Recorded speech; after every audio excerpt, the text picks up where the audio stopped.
Assalamualaikum warahmatullahi wabarakatuh. Halo sahabat BB Batam, selamat datang kembali dalam Ngobras, Ngobrol Bareng Humas. Talk show yang membahas seputar Batam yang dikemas dengan obrolan santai bersama saya Rahma Utari.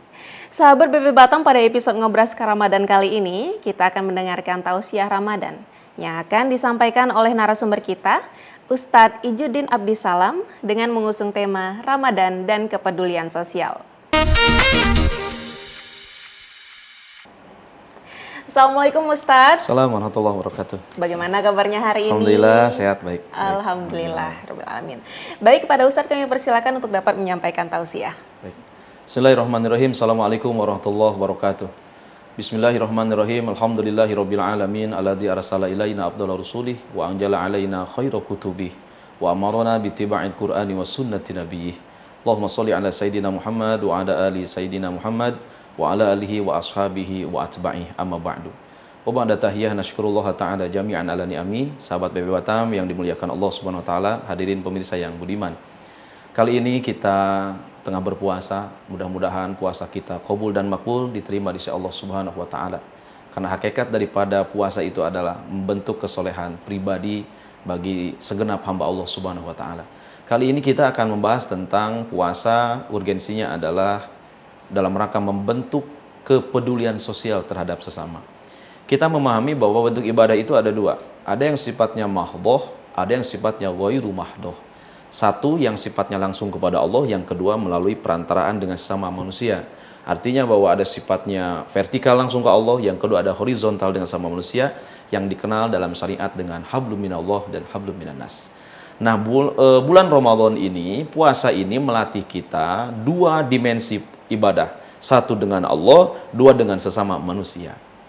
Bahwa kemudian puasa ini adalah satu metode yang diajarkan oleh syariat Islam agar membentuk kepedulian sosial terhadap sesama. Bagaimana kemudian contohnya atau yang kita rasakan dalam pendidikan puasa ini? Pertama, bahwa puasa yang lapar yang kita rasakan, haus yang kita kemudian rasakan, ini supaya kita dididik oleh Allah tuh, kira-kira puasa itu, lapar itu nggak enak kan? Haus itu nggak nyaman kan gitu. Nah, hanya saja laparmu sebentar kata Allah, hausmu sekejap. Ketika sudah maghrib azan berkumandang, maka lenyaplah hausmu, hilanglah kemudian laparmu. Lalu bagaimana dengan saudaramu muslimin yang kehidupannya setiap hari kelaparan dan kehausan?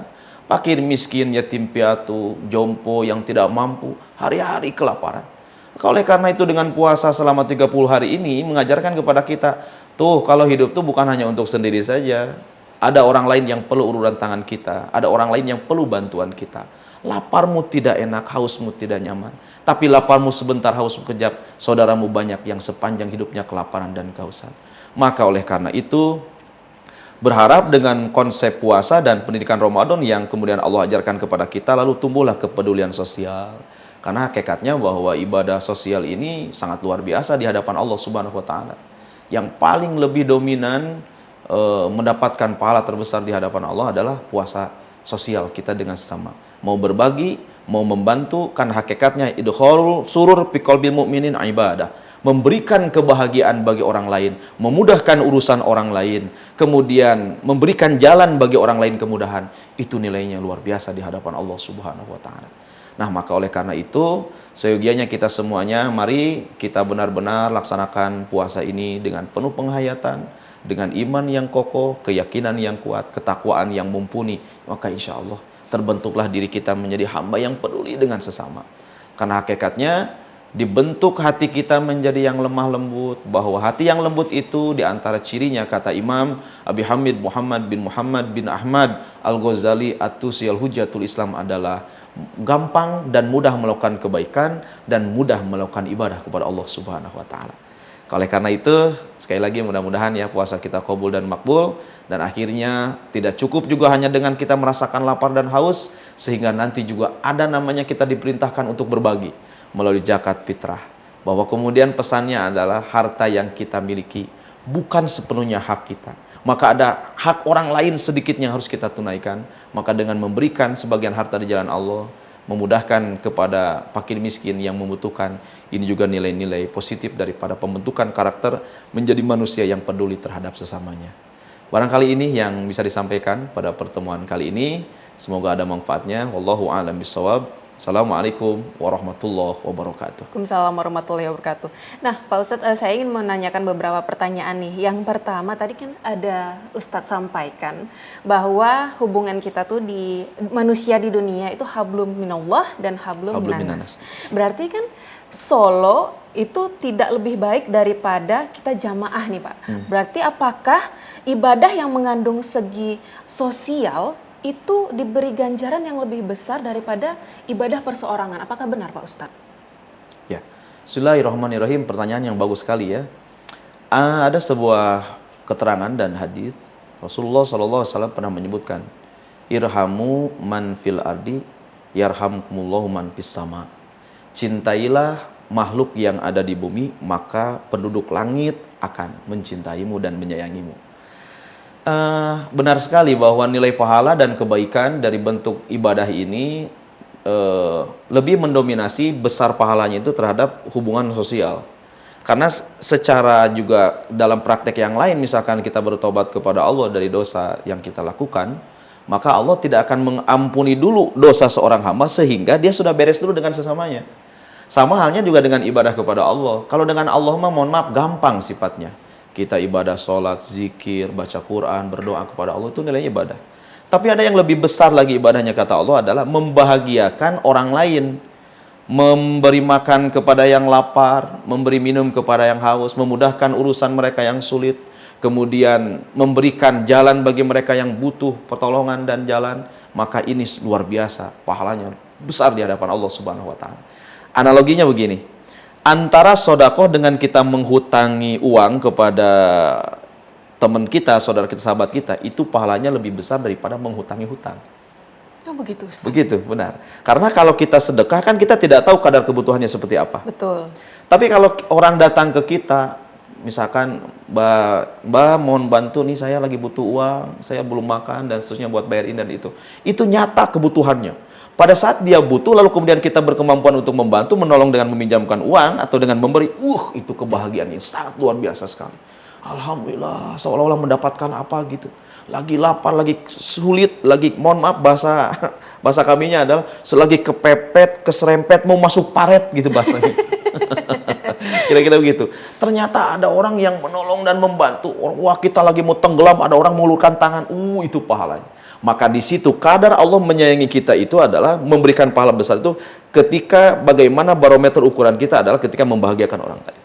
Ketika membahagiakan orang lain, pahalanya langsung besar di hadapan Allah Subhanahu wa Ta'ala. Jadi kalau mau baik itu bukan hanya baik dengan Allah saja, tapi juga baik dengan sesama kita. Juga kalaupun memang baik dengan sesama, juga harus baik dengan Allah. Dua-duanya ada mekanisme keseimbangan. Kepada Allah kita hubungan baik, kepada manusia juga dengan sama kita juga kita baik. Barangkali itu, wallahu a'lam bishawab. Baik Ustadz, untuk pertanyaan terakhir, kalau misalnya manusia nih Ustadz memang pada hakikatnya itu memiliki sifat ego. Kadang kita merasa kita sendiri saja ini belum bisa bahagia, belum tercukupi. Nah itu kan sulit sekali Ustadz untuk melihat bahwa di luar sana tuh masih berkebutuhan yang bisa ditolong daripada situasi kita yang sekarang. Nah gimana caranya melatih kepedulian terhadap sesama Ustadz? Baik. Bismillahirrahmanirrahim, ditinjau dari dua aspek ya. Pertama dari aspek psikologi. Kecenderungan seseorang kalau ingin menumbuhkan sifat yang tadinya keras jadi lembut, kemudian yang tadinya tidak peduli jadi peduli, itu pertama dalam ilmu psikologi itu dia harus merasakan dulu hal seperti itu. Ketika dia merasakan seperti itu, dia akan terasa, oh rupanya begini rasanya lapar itu. Oh rupanya begini rasanya haus itu tidak enak, tidak nyaman. Timbul akhirnya, oh iya ya saudara saya juga yang seperti itu, mungkin seperti itu. Nah itu dari aspek psikologinya, maka harus ada ini namanya dalam keilmuannya itu harus ada katarsis bahasanya. Katarsis itu dibersihkan dulu diri kita. Apa yang membuat kita tidak peduli terhadap orang lain? Sifat egoisme, antipati terhadap orang lain, tidak ada kepedulian, nafsi-nafsi kehidupannya. Itu gara-gara, mohon maaf, dalam psikologi, ada energi-energi negatif dalam gudang jiwa kita yang jarang kita bersihkan. Sehingga celah-celah kebaikan dalam hati itu, bisikan ke nuraniyah kita dalam pribadi kita nggak timbul dan nggak keluar. Sehingga kenapa? Karena tertutup oleh dosa. Maka bersihkan, dikatarsis dulu, dikeluarkan, dibersihkan dengan cara bertobat kepada Allah Subhanahu wa taala. Ya, itu baru akan timbul kepedulian sosial terhadap orang lain. Yang kedua, bagaimana menumbuhkan dan menekan ego kita? Tentunya bahwa kuncinya ada pada hati kita. Kadar kebeningan dan kebersihan hati kita, bagaimana kemudian kadar kita lebih dekat atau tidaknya dengan Allah Subhanahu wa taala. Karena di dalam kitab Minhajul Abidin, Syekh Imam Abi Hamid Muhammad bin Muhammad Al-Ghazali Atusil Hujjatul Islam menyebutkan bahwa faktor yang menyebabkan kita jauh dengan Allah, faktor yang menyebabkan kita tidak baik dengan sama manusia itu adalah ada 4 faktornya. 1, likasrati zur, 2, lisababi hubud dunya, yang ketiga lisababi sayatin, dan yang keempat lisababi nafs. Yang pertama yang menyebabkan kita egois adalah karena terlalu jauh dengan Allah. Kita kurang ibadah sehingga tidak lembut hati kita disentuh-sentuh spiritual, dan kemudian sesuatu yang akan membuat hati kita jadi jernih itu jarang tersentuh karena kita mungkin terlalu jauh dengan Allah, ibadah kita kurang. Yang kedua, faktor yang menyebabkan egois kita itu semakin meningkat dan antipati terhadap sama itu gara-gara kemudian kita terlalu cinta dunia. Cinta dunia.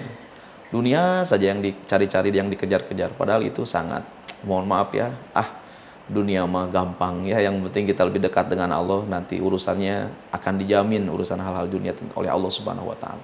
Kewajiban kita hanya ikhtiar, kemudian hasilnya diserahkan kepada Allah. Kemudian yang ketiga itu faktornya disebabkan karena nafsu kita.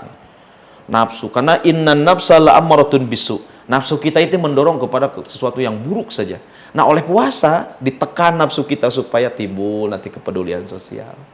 Nanti kemudian yang terakhir adalah disebabkan setan. Godaan setan yang selalu kemudian menggoda kita, maka jauhilah godaan setan itu dengan cara kita lebih mendekatkan diri, puasa yang baik dan benar kepada Allah Subhanahu wa taala. Nah, yang paling inti yang mendasar adalah bagaimana menumbuhkan kesetiakawanan sosial, kepekaan sosial terhadap orang lain adalah dengan cara kita ikut merasakan apa yang mereka rasakan, dan itu dikembalikan posisinya kepada kita. Bagaimana kalau saya seperti itu? Nah, itu barangkali disertai dengan nur cahaya robbani dari Allah, dengan kita lebih mendekatkan diri kepada Allah, insya Allah keegoisan itu akan mulai bisa kita tekan, lama-lama akan mulai diminimalis dalam kehidupan dan kalbu kita. Demikian, Allahu a'lam bishawab. Masya Allah. Baik sahabat BB Batam, itu dia tadi serangkaian nasihat, saran, dan masukan juga untuk kita semua agar semakin mendekatkan diri kepada Allah, semakin bertakwa, dan juga beriman, serta menyempurnakan ibadah kita di bulan puasa. Baik Ustaz, terima kasih atas kesediaannya untuk hadir dan juga menyapa dan memberikan tausiah kepada sahabat BB Batam. Dan kepada sahabat BB Batam, terima kasih telah menyaksikan hingga akhir. Jangan lupa untuk nyalakan tombol subscribe, like, dan juga nyalakan lonceng notifikasi. Saya Rama Utari pamit undur diri, tetap jaga kesehatan. Wassalamualaikum warahmatullahi wabarakatuh dan sampai jumpa.